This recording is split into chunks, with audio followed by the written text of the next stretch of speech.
Good morning, everyone. Thank you for joining us for the Visio Fiesta Bowl Media Day. Just wanted to let you know as the players arrive that the Media Day will actually not start until we have a special presentation. After that, we will get underway with Media Day momentarily. Thank you.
For media as well, I just wanted to go through a few housekeeping items. We ask that during media day that you please make sure that you have your cell phones turned off during the sessions. And then after our opening remarks from Coach Harsin, we will open the floor to questions. So please make sure to raise your hand because we do have a mic. We want to make sure that everyone can hear the questions. And so raise your hand, we'll come over, identify yourself and your affiliation if you would please. Thank you.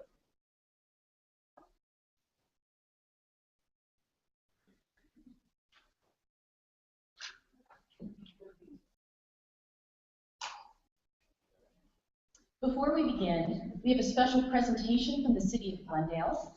At this time, I'd like to welcome Glendale Mayor Myers and Boise State head coach Bryan Harsin to the podium.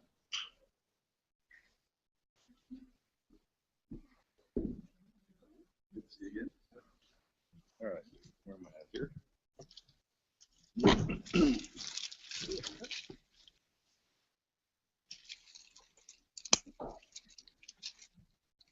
Coach, on behalf of the City of Glendale, we welcome you to Glendale, certainly the warmer weather, I'm sure. But I would like to present this gift basket from Soretta's Chocolate, which is Glendale's chocolate here. Extremely good candy. You might want to have players try a little bit of that before the place. Welcome to Glendale, and wish you all the best of luck. Thank you. Thank you so much. Yeah, thank you very much. Appreciate that. And they will. You guys are looking right now at what we got. So we're in good shape. Very good. Thank you. Thank you very much. And now we'll get underway with some opening comments from Coach Harsin. Nope. I'm going to put it right there. Well, thank you very much. First of all, that's like everything here, first class. I do want to start off thanking the Vizio Fiesta Bowl Organization Committee and all the Yellow Jackets. This is this experience for our coaches and our players, couldn't be any better. And we're excited to obviously be here for the game. These guys that are going to be with us answering questions for you guys today have worked extremely hard to get to this, and on the 31st we'll play extremely hard. But it's nice for these guys to see outside of our university what it's like and what first class is like by how they're being treated throughout this week. So we say enough about the hospitality and the people that are helping us and that put this together. And I know there's been comments, throughout this week that Boise State, some of us on staff have been to this game before, but it's completely different.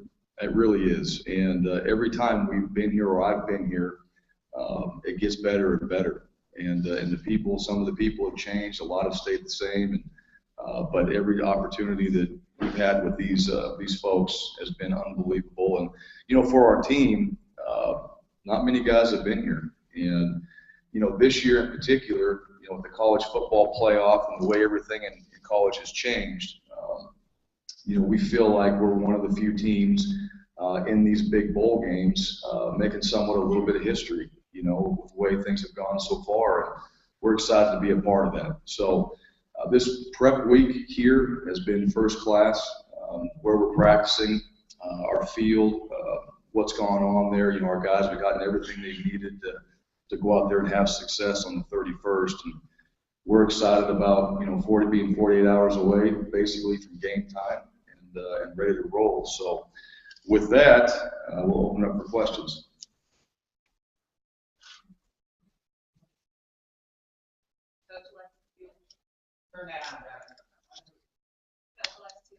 Arizona.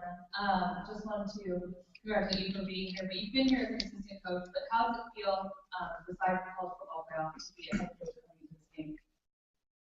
Well, very proud, one for our program, to be back here representing Boise State. As a coordinator, that was fantastic. And those two games in 06 and 10 that we played in, different teams, different staff, but we did some incredible things throughout that season, just like we did this year. To come full circle and be back here as the head coach, very proud, but very proud of our staff and our players. I think if you look at our season, you probably would say that early on we wouldn't be in this position. And it's a credit to our players, as the season went on, this 1-0 mentality that we started to talk about. And all of a sudden, game 9, 10, we're getting mentioned and possibly playing in one of these bowl games, and this one in particular.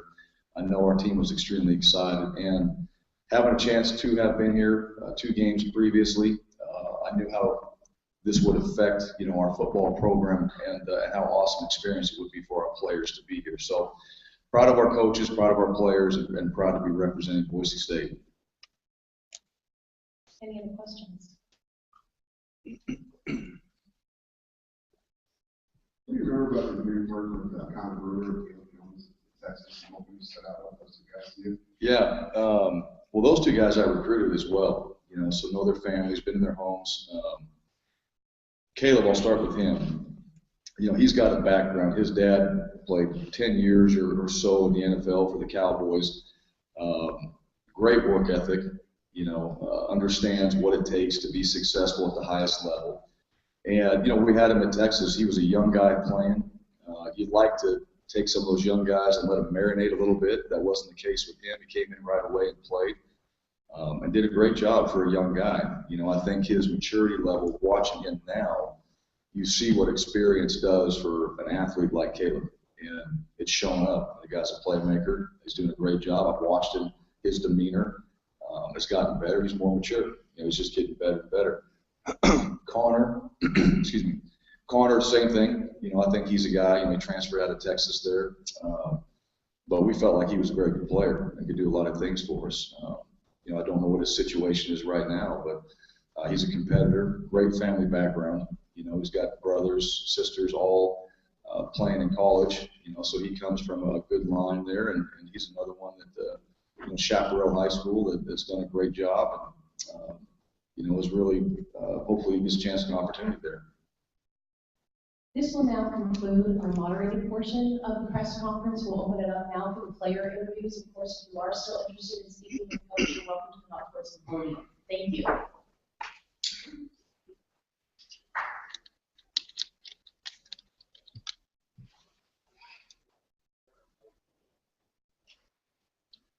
Can you leave this off now?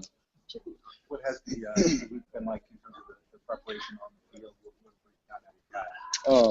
Like a normal week, it really hasn't been any different. The only thing that we did differently this week, we didn't go full pads on our normal Tuesday practice. We went shells again on Wednesday. We'll go helmets today. So that's a normal week for us. But we've been in pads. We've been very physical prior to coming to Arizona. And I think the guys have done exactly what we asked them to do. We wanted to prepare last week like it was a game week, and then we sent them home for Christmas. But we wanted to say, hey, if we play on Saturday, are we ready to go play and win? And I thought they did.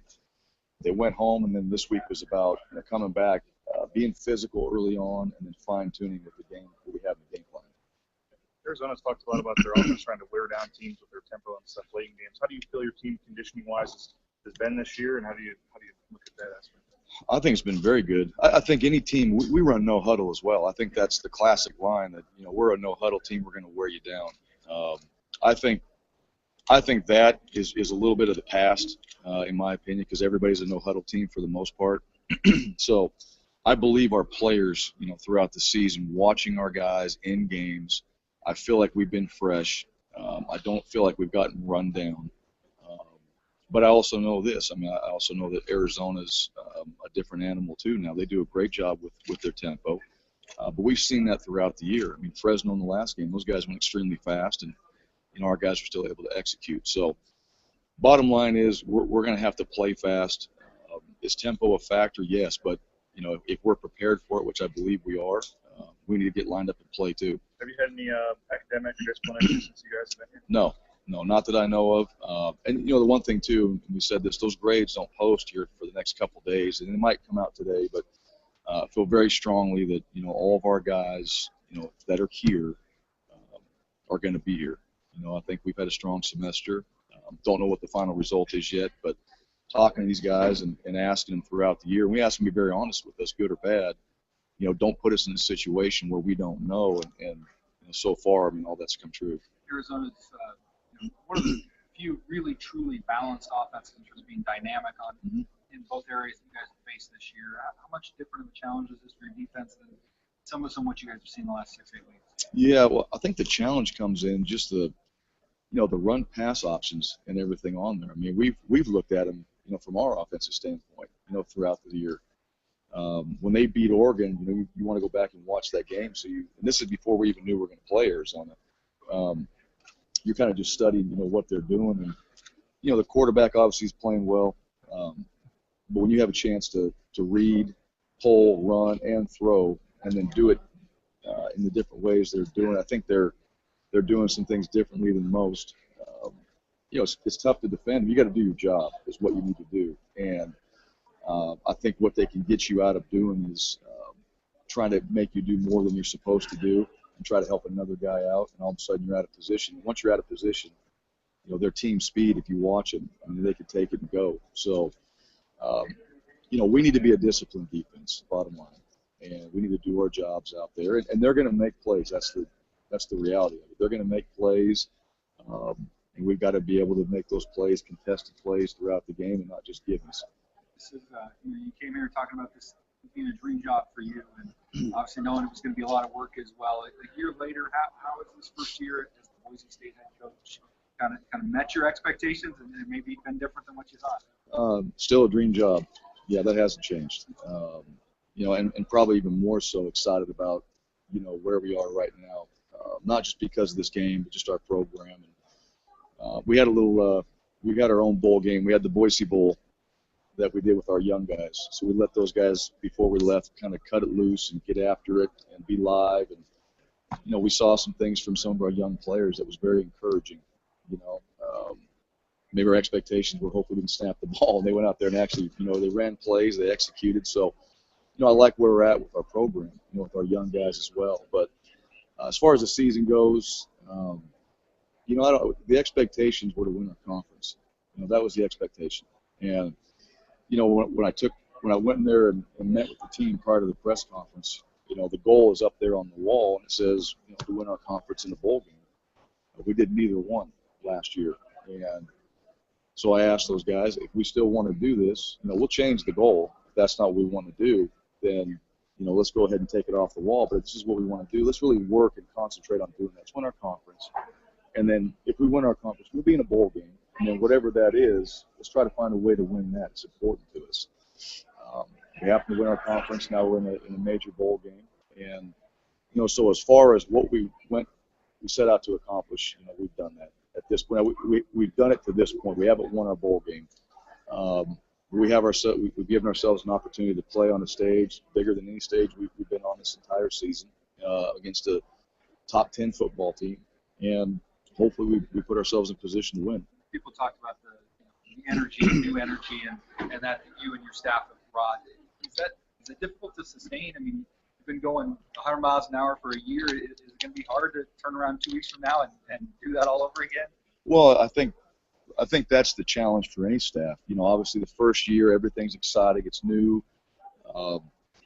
Maybe even your own expectations are, hey, I just hope things go well. When you're a coach, a little bit like 06, and we had no idea. We had no idea we'd be the team we were then. But you got to hit the reset button, once it's over, and you got to find new ways to keep yourself, staff, team, program, recruiting, all that, motivate. And here's the one thing. I don't think that's going to be difficult for us because we're still we're still growing as a program. And to me, that's and when you go around to some other programs, I think what you see is what you're going to get. And I think at Boise, what you see is not what you're going to get in a good way. That continues to build. Marcel yesterday was saying that you've got so much passion for that place and want so badly for this to go well that he said early on maybe it was even too much, like too tight, and when you guys got off to the rough start. I mean, yeah. How badly do you want this to go well for this program and for you? Yeah. Well, yeah, I want this program to be successful. Not for me. I wouldn't say for me. I obviously want to be a part of that. There is some personal goals in there as well, but yeah, I played there, I coached there and those type of things, but I've been different places, and when you go different places, I think you realize how special Boise State really is. And we say that all the time, and everybody, I think it goes in one ear and out the other, because everybody that's ever been at Boise State that leaves says the same thing, and it's true. I want Boise State to continue to grow. I think that we are a power program. I want to hopefully help continue to prove that in football. But I think the one thing that, we're talking football in particular, these guys, we got some seniors now that are not going to be playing for us after this game, and our team will be different. Myself, Coach Yates, Coach Sanford, guys on our staff, Coach Avalos, Coach Huff, we know what that degree or what Boise State can do for you. And we can talk to those guys and say, I don't know what other programs can do. I know what they did for us, and here we are. We're back at it. We have good jobs. We're working for a great program, and we wouldn't be there if it wasn't for Boise State. Not just because we played there, because we feel the program gave us, the opportunities to do what we're doing. You got a favorite moment from the year or something? Obviously, you got a little left. Anything that really stands out in your mind? Yeah, I think the post-game speech after the Air Force game was probably the most difficult and was probably the best thing maybe that happened to us. And not so much the speech. I think just that moment, because I think everybody, when you have 7 turnovers in a game, I think everyone's like, well, that's just one of those type of games. No, it wasn't. We got beat. And I wanted to make sure everybody understood that. Air Force earned the right to beat us in that game. We didn't lose the game. They earned the right to beat us. And I think that's a difference, because had we not taken it that way and just said, yeah, I don't think we'd be the team we are now. They beat us, and it was a decision. We want to go back to being an 8-5 team, or do we want to try to find a way to truly win out and we didn't know at that point, but we got to win out to at least have a chance to win our conference, let alone, this wasn't even a thought at that point. So probably after that game, and just the players, they acknowledged it too. There wasn't anybody making excuses. I think they all took that internally and said, okay, I need to do something personally myself to help us. And every coach, myself, everybody that was in that room, we changed. We came out to practice the next week, and we were different, going into that Nevada game. Talking to Mark Coyle, brought up the same thing. I asked him about you. He was impressed with the poise right there in that moment after a terrible game like that to handle it the way you did. Did you know how to handle it, or how you would handle a situation like that, or you kind of figured out as you go through it? No. Handle 7 turnovers? No. Never thought about that. No, here was the thing. You could see, everybody in that room was disappointed.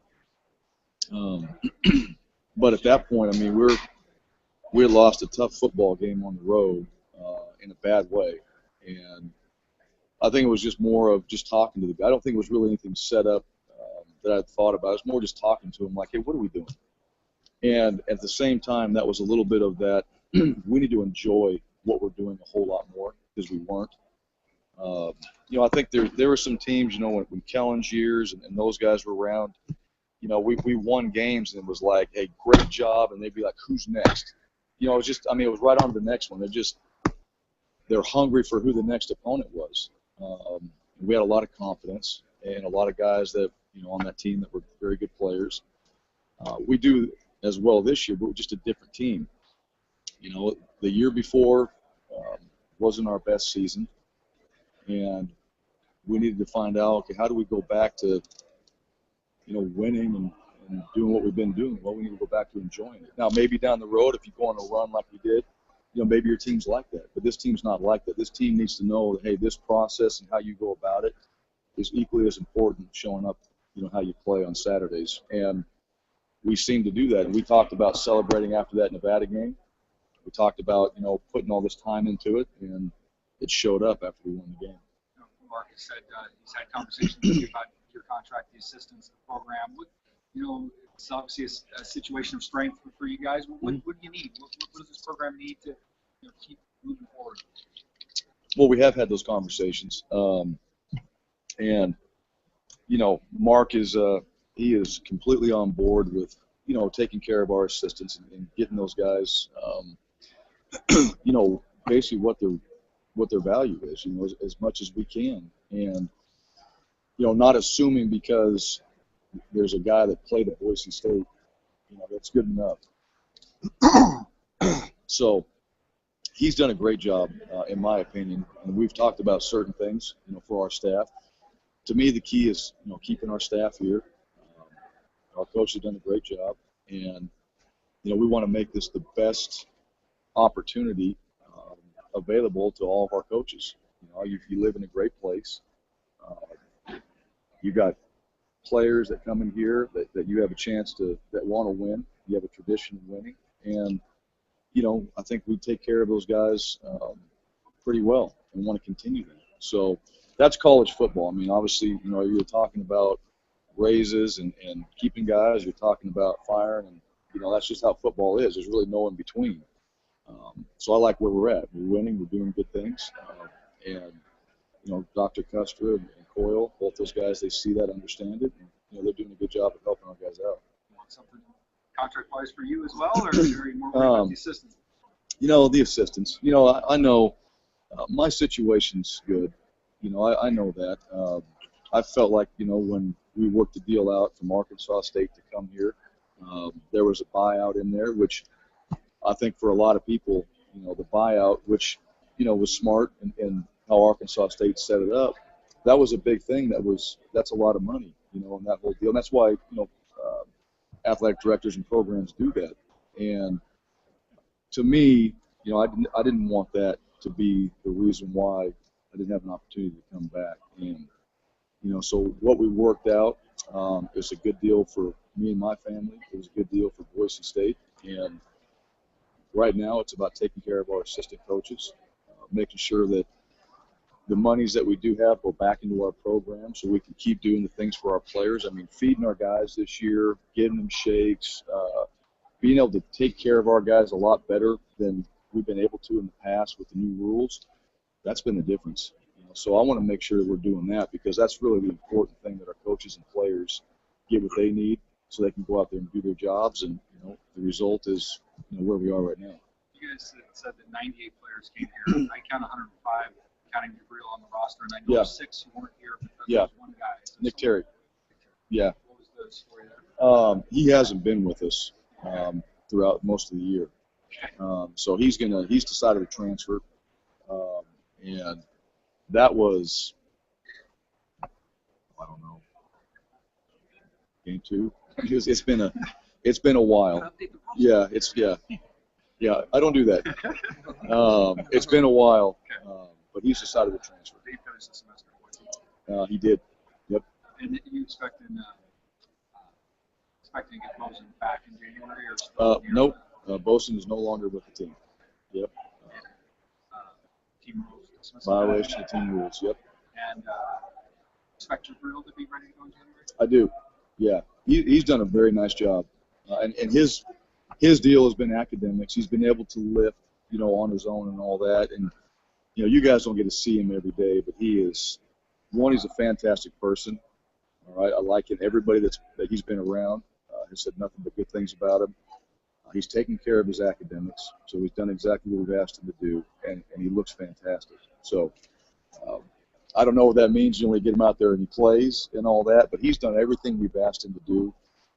I know it's killing him not to be a part of it, and that's hard, but, yeah, we expect him to be ready to rock and roll in spring. It's kind of funny that your old boss is in town the same week as you for What's that? Bowl. Yeah, I thought that was I've obviously seen that. Yeah. It's interesting, not in a bad. It's really not in a bad way. I think everybody, they've tried to make the assumption that, it's going to be awkward for all of us. It's not. I mean, those guys in that staff, we compete against them in recruiting, obviously now, but there's a lot of guys on that staff that, guys on this staff, we won a bunch of games together. We had great experiences. I mean, 2 of them were here as a staff. So I'm really happy for them, happy that they're in a bowl game. I know that they're going to continue to get better. That program is a great program, and Coach Peterson is a friend, and all those guys on staff. So wish them the very best. I hope they win, and I know they're preparing to. And I'd say they feel the same way for us. Those guys I know they care about these players. They recruited them, and I know they care about this program and want to see us be successful. What did you see in particular out of Grant after that Air Force game? What made him be able to respond the way he did? Well, that was obviously a tough game, for any player, especially at that position, and to have the turnovers that we did. I really didn't know coming out of that game. We had a conversation, and the bottom line was that can't happen. Simple as that. And if it does, you're not going to be our quarterback because we can't go out there and win games like that. It's just a matter of fact. I think my conversation was really the conversation he already had in his own head before we ever met. He's a coach's son. He's a competitor. He wants to play well, didn't in that game in particular, and then comes back and has, really his numbers, if you look at it, spectacular, from that point on. So I didn't know what that conversation was going to mean at that point. And I don't know if it was that conversation or just him, going on. He understands that can't happen.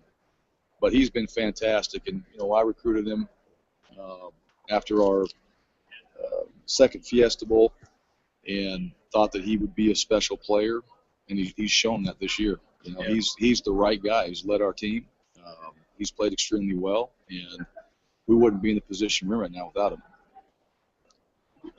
Quarterback for Boise State is one of those kind of glamour positions in college football this fall. How did it get here? How did that role become something that people know about now? Mm-hmm. I think you go back to the history of our quarterbacks now, and you can go back to Bart Hendricks, when Dirk Cutter was the head coach. Bart was one of the top players in the country at that position. And then Ryan Dinwiddie comes in. Jared Zabransky comes in. Taylor Tharp, I'll mention him for a year. No, I mean, even Taylor Tharp, for 1 year, we had we were still a top 10 offense, I believe, and I think we were number 1 in third down percentage that year, with him. And then obviously Kellen. Kellen's a guy that, we have a Heisman finalist at that position. So I think the history, you go into one of our meeting rooms, a quarterback meeting room, it's got all those guys on there. And you start looking at the history of, that position, from when Dirk was there and Mark Helfrich, who was my quarterback coach, and with Bart, and then into Dan Hawkins' era and Chris Peterson. And then I followed Chris, to be able to coach those quarterbacks. There's been a tradition at that position. I think the quarterbacks that we recruit, when they come in there, they look at that, and I think those guys, maybe different skill sets, but, mentality, there's some characteristics we're looking for, and those guys have it. And I think that's why, we've had success. And I think our system, too, from a quarterback standpoint, is pretty good. You're forgetting yourself. You didn't name I wasn't very good. Yeah. No, so you said start from where people remember. Okay. Yeah. Tell me a little bit about your playing career and what it was like to fill that role, however successfully. I got a lot of coaching experience on the sideline. It was great. A buddy of mine, Jim Brecky, was at that time a Northwest Nugget. That was like the big-time recruits in the Northwest, all the Pac-12s. Most of the Pac-10s at that time were recruiting him. Decided to go to Boise State. Well, I happened to be his best friend, so I got to go walk on there and be a part of it. And it was great. Pokey Allen was the head coach at the time. Al Borges was the offensive coordinator, then left. Andy Ludwig came in, replaced him. And so, that was a wonderful experience. And then got Houston Nutt, got a chance to play for Houston. And then Dirk came in the last 2 years. So, my experience, I learned a lot of football over that time, going through all those different staffs. And I really liked, I liked Coach Helfrich. I liked Dirk. And those two guys, just sitting in the room, I think I learned more football during those 2 years than I had the previous 3. And really fell in love with it at that point. Really felt like I had a good understanding. Wanted to play, Bart Hendricks, obviously a good player, did a lot of good things, so I got behind a really good guy. But my experience was fantastic from learning the game. And, when I got done and being around a guy like Dan Hawkins and just the type of influence those guys had on me, was the reason why I wanted to get into coaching. The vantage point of a backup quarterback versus the start. There's relatively few starting quarterbacks who become head coaches. It's, you got guys like Jim Harbaugh, and it's like, do it my way. When you're a backup and you kind of have it sort of from the sideline, you learn a different kind of perspective on how to handle quarterbacks, how to handle a starter, how to handle an offense, just kind of by watching.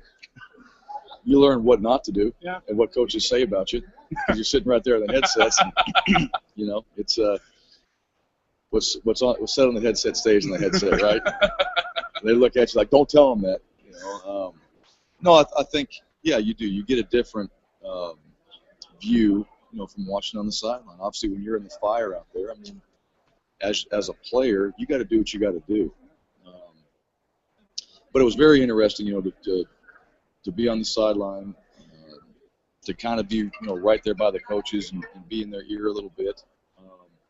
And then Dirk, the one thing, I got an opportunity to suggest a few ideas throughout the week, some play ideas, and I don't know if they used him or not, but he was encouraging at least, like, hey, those are good ideas, like, that's legit, we could probably do that. And that was, that was motivation, just to kind of at least be not at that level, but to at least provide some ideas at their level and say, what do you think about this? But you get that from, being on the sideline, listening to them, how they operate, listening to the coaches, how they communicate what they're looking for, and then trying to help the starter, be his very best. Because you want to win the game, backup or not. You want to see your team win. Yeah.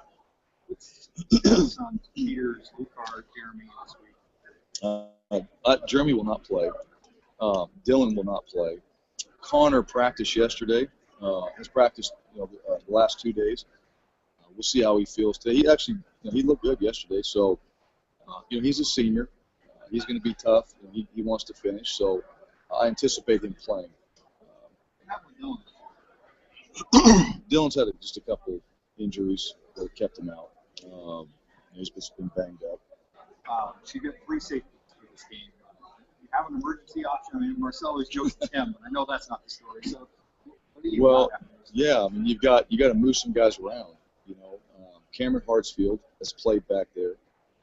Dante Dion has actually played back there as well. So we can move, Dante into nickel if we have to. We can move him back to safety. We can bring Cameron in the corner. You got Moxie, you got Bryan. Those 2 guys can play corner, Clee.